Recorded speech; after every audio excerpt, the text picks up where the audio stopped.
राजधानी रांची के Hatia railway station पूजा समिति की तरफ से पहाड़ पर विराजमान माता रानी का भव्य पंडाल बनाया गया है। तस्वीर देख रहे हैं हमारे संवाददाता धनंजय मंडल ने। आज महासप्तमी है और मां काली की आराधना की जाती है, तो हम शुरुआत करते हैं ओम कालिकाय नमः। और हम अभी रांची के हटिया दुर्गा पूजा समिति के पास मौजूद हैं और हम आपको तस्वीरें में दिखाएंगे कि जो पंडाल जो बनाया गया है, पूरा पहाड़ नुमा पंडाल को संरचना दी गई है हटिया रेलवे स्टेशन दुर्गा पूजा समिति के द्वारा। जो तस्वीरें में आप देखेंगे तो माँ दुर्गा के 9 रूपों को बिठाया गया है पहाड़ के ऊपर में। तो माता रानी का कहा जाता है कि पहाड़ों में ही वास करती है, तो उसी थीम को हटिया रेलवे समिति द्वारा माँ दुर्गा का प्रारूप किया गया है। आप जैसे ही एंट्री करेंगे तो माँ दुर्गा के 9 रूपों का दर्शन होगा और धीरे धीरे जाएंगे तो गुफा में जैसे ही एंटर करेंगे, आप जैसे गुफा में देख पा रहे होंगे, प्रॉपर तरीके से इसको डेकोरेट किया गया है, कारीगरी की गई है। आप देख पा रहे होंगे गुफा में हम अंदर जा रहे हैं और यही तस्वीर में देखेंगे। और गुफा में गुफा को जैसे ही क्रॉस करेंगे, भगवान विष्णु के 10 रूपों का अवतार दिखाया गया है। यहाँ पे एक एक रूप में सारे रूप का वर्णन भी किया गया। देखिए, वामन अवतार है, नरसिंह अवतार है, श्री कृष्ण अवतार है, श्री राम अवतार है। तो विष्णु के 10 अवतारों को यहाँ पे दर्शाया गया है। उस तमाम चीज़ों को कि भगवान विष्णु के बारे में बताया जाता है।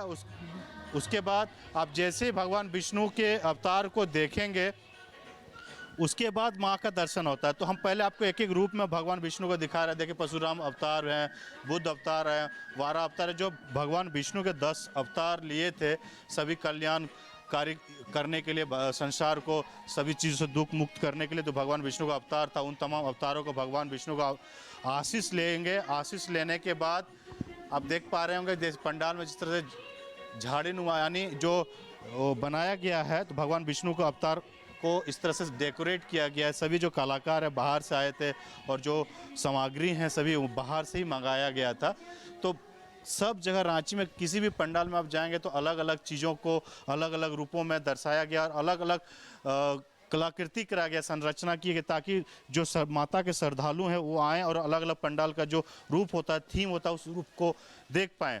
तो यहाँ से आप जैसे ही भगवान विष्णु के 10 अवतार देखने के बाद आप जैसे ही आगे बढ़ेंगे, आगे बढ़ने के बाद आप सीधे माता का दर्शन कर पाएंगे, माता रानी का दर्शन कर पाएंगे। यानी यहाँ पे साइड में विश्वकर्मा भगवान है, उसके बाद मत्स्य जो अवतार है वो अवतार को देखते हैं। मत्स्य अवतार को यहाँ पे डिज़ाइन किया गया है, वाटर जो कूप होता है उसको बनाया गया है। और क्योंकि जो मछली होती है जल की रानी होती है, तो उसी अवतार को यहाँ पे दर्शाने की कोशिश की गई है और वही दिखाया गया है। ये चीज़ को आप देखेंगे तो कितनी मनमोहक है, क्योंकि जो श्रद्धालु आते हैं वही डेकोरेशन को ही देखने के लिए आते हैं। अपने जो कलाकारी की जाती है उस कलाकारी को दिखाने आते हैं। और वहाँ जैसे ही हटते हैं, उस हटने के बाद माता का सीधे आप दर्शन कर पाएंगे। यानी तमाम चीज़ों को पार करते हुए आप माता के दरबार में आएंगे और माता का जो गोल्डन लुक दिया गया है, काफ़ी ही वो छटा दिख रही है। जो आंखों को जो रोशनी दिख रही है उसमें यही दिख रहा है कि जो श्रद्धालु माता के चरणों में आशीष लेके आएंगे, अपने जो मनोकामना लेके आएंगे, माता अपने आशीष देंगे, उस मनोकामना को पूरी करेंगे। तो जो आप तस्वीरें देख पा रहे हैं, अब पंडित जी भी हैं, उनसे हम पूछते हैं। आज माँ काली का पूजा है, माँ काली को शक्ति रूपी भी माना जाता है, तो क्या बताना चाहेंगे दर्शकों को? अभी आज सप्तमी है, आज महासप्तमी है, काल महाअष्टमी है। सप्तमी का पूजा में बहुत आनंद हुआ, सबका स्वागत जाता है कमेटी का पक्ष से हैं। सबका आनंद करिए और सब आनंद रहिए। नमस्ते। आपने ये देखा कि पंडित जी के द्वारा जो आज सप्तमी का जो पूजा अर्चना की जाती है, क्या विशेष होता है वो चीज़ है। जितने भी श्रद्धालु हैं, देखिए अपने अपने श्रद्धालु परिवार के साथ लोग आते हैं, माता का आशीर्वाद लेने के लिए आते हैं, क्योंकि माता बहुत ही दयालु होती है और माँ अपने बच्चों को कभी नाखुश नहीं करती, अपने आशीर्वचन करते हैं। तो जितने भी लोग हैं सभी लोग आते हैं, क्योंकि देखिए अभी दिन का समय है, कुछ समय के बाद पंडालों में काफ़ी भीड़ उमड़ जाएगा और श्रद्धालु माता का आशीर्वचन लेते आएंगे। हमारे साथ जो पंडाल का जो निर्माण कराए हैं, जो यहाँ के समिति के लोग हैं उनसे भी बात करते। डॉक्टर रागिनी जी भी हैं और पंडाल के जो मेंबर हैं उनसे भी बात करते हैं। मैम, आपसे ही पहले जानना चाहते हैं, जो थीम बनाया गया इस पंडाल को, पहाड़ नुमा रूप दिया गया, माता रानी पहाड़ में ही बसती है, क्या सोचा था, क्या दिमाग में आया? जी, माँ शेरों वाली पहाड़ों में ही वास करती हैं। और इस बार का जो हमारा दुर्गा पूजा का जो थीम है वो माँ के नवों रूपों को, बाहर आपने जैसा देखा होगा कि माँ के नवों रूपों को विराजित किया गया है। और अंदर में हमारे विष्णु के 10 अवतार हैं, गुफा के रूप में, इसमें प्राकृतिक रूप में झरना लगाया गया है और वृक्षों के छाल से सजाया गया है। माँ इसमें गोल्डन प्रतिमा माँ की बिठाई गई है। ये सुख सौभाग्य को दर्शाता है और ये हमारा थीम है। रांची के सभी जितने भी रांची वासी हैं और बाहर के भी जो रहने वाले लोग हैं उनसे मैं आग्रह करती हूँ कि कृपया ज़रूर इस पंडाल को आएँ और देखें, माँ का आशीर्वाद लें। जो माता का रूप गोल्डन दिया गया है, क्या सोचा था कि माँ का जो रूप को गोल्डन दिखाने का, क्या आप लोगों ने निर्णय लिया था, क्यों बनाया गया इसको? देखिए, ये हम लोगों ने थीम देखा था कि कलकत्ता में बड़े बड़े पंडालों में मतलब लाखों करोड़ों खर्च करके वहाँ पे गोल्डन प्रारूप वहाँ पे देते हैं। तो इस बार हम लोगों ने भी सोचा कि कलकत्ता के कारीगर के द्वारा हम लोगों ने इसको बनवाया है, यहाँ पे एक प्रारूप देने की कोशिश की गई। अब सोने का तो नहीं बोल सकते, लेकिन एक जो हो सकता है अपने समिति के बजट में हम लोगों ने उस प्रकार को इसको यहाँ पे बनाने का कोशिश किया है। थीम आपने सोचा था, कहाँ देखा था जो पहाड़ नुमा आपने बनाया है? पहले जैसे ही हम अंदर आते हैं तो 9 रूपों को, माता रानी के 9 रूपों को देखते हैं, उसके बाद भगवान विष्णु के 10 अवतार को देखने को आशीष मिलता है, उसके बाद हम माता रानी के चरणों में आशीष लेने को पहुंचते हैं। तो ये थीम है, कैसे, कहाँ से लिया और क्या दिमाग में आया, किनसे पता किए थे आप लोग?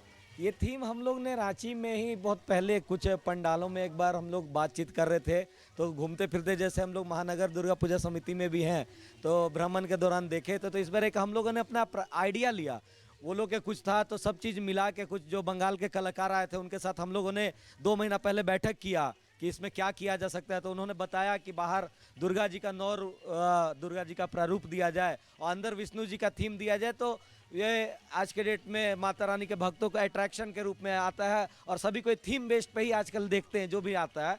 चाहे आप बकरी बाजार देख लीजिए या रांची स्टेशन, तो हटिया स्टेशन भी अब उस पायदान पे धीरे धीरे आ रहा है जहाँ श्रद्धालुओं की भीड़ इतनी होते जा रही है कि यहाँ हम लोगों को कम से कम 90 वॉलंटियर हम लोगों ने लगाया है कि भीड़ आज से इतनी संभलती नहीं है यहाँ पे, तो हम लोग धीरे धीरे प्रारूप को और बढ़ाते चल रहे हैं। यहाँ पे लोगों के लिए क्या खास इंतजाम किया गया? मेला में आते हैं तो लोग बच्चों को खाने के लिए क्या क्या क्या लगा है? यहाँ पर खेल खिलौनों के बहुत सारे स्टॉल लगे हुए हैं, खाने पीने की, बच्चों की हाइजीन का भी हम लोग प्रॉपर ध्यान रखते हैं। जितने भी स्टॉल लगे हैं उसमें हाइजीन मेंटेन किया जाता है। साथ ही यहाँ भोग वितरित किया जाता है जो माँ को चढ़ाया जाता है और फिर भोग वितरण होता है। बच्चों के लिए बहुत सारे अरेंजमेंट्स हैं, वॉलंटियर हमारे हैं जो हमेशा तत्पर रहते हैं हमारे आने वाले श्रद्धालुओं की सेवा के लिए। यहाँ पर बहुत सारी प्रतियोगिताएँ भी आयोजित की जाती हैं, उसके बारे में भाई हमें बताएंगे, आगे आपको बताएंगे। यहाँ ये प्रतियोगिताएं बच्चों के लिए की जाती हैं, बड़ों के लिए भी की जाती हैं। नृत्य गायन का प्रतियोगिता है, तो और बताएंगे इसके विषय में आपको। और बहुत ही सुंदर तरीके से आयोजित तरीके से यहाँ पर कार्यक्रम किया जाता है। आप अपना परिचय दीजिए और जो पंडाल जो बनाए इन लोगों सब चीज़ बताया, क्या विशेष और है यहाँ पे? जी, मेरा नाम सोमनाथ हुआ और मैं यहाँ का कोषाध्यक्ष हूँ। हमने इस बार परिसर में सारे व्यवस्थाएं किए हुए हैं। जैसे कोई भी आता है, कोई भी अपना फैमिली लेके आते हैं तो वो पूरा एंजॉय करेंगे। सब चीज़ आपको यहाँ पे मूर्ति मिलेगा और बच्चों लोग के बहुत अच्छा चीज़ है, लाइट है, गुफा है, बहुत अच्छा चीज़ है। और खाने का व्यवस्था है, खाने पीने फूड का व्यवस्था है और फुचका चाट सब भी व्यवस्था है। और हम लोग का जो स्पेशल जो हमारा कंपाउंड है वो बहुत बड़ा कंपाउंड है, तो सब लोग आके यहाँ पे एंजॉय कर सकते हैं। चलिए, और कुछ जो श्रद्धालु उनसे भी हम बात करने की कोशिश कर देखिए। तस्वीरों में देखिए धीरे धीरे जैसे जैसे शाम होते जा रही है, श्रद्धालुओं माता का आशीष लेने के लिए आ रहे हैं। मैम, आप कुछ कहना चाहेंगे जो पंडाल आपने देख रहे हैं इस थीम के बारे में जो आ रहे हैं? बहुत अच्छा है, बहुत अच्छा लगा। लोगों को क्या कहना चाहिए? लोगों को कहेंगे कि आइए देखिए, बहुत अच्छा आपको है, कैसा लगा? बहुत बढ़िया। हम आज दूसरा दिन आए हैं। चलिए, तमाम जो है अब श्रद्धालु अपने अपने घर से निकल रहे हैं और माता का आशीष लेने के लिए आ रहे हैं। जो हम आपको रांची हटिया रेलवे स्टेशन के जो पंडाल है उसके बारे में आपको दिखाया। अपने सहयोगी संजय पांडे के साथ मैं धनंजय, TV45 रांची।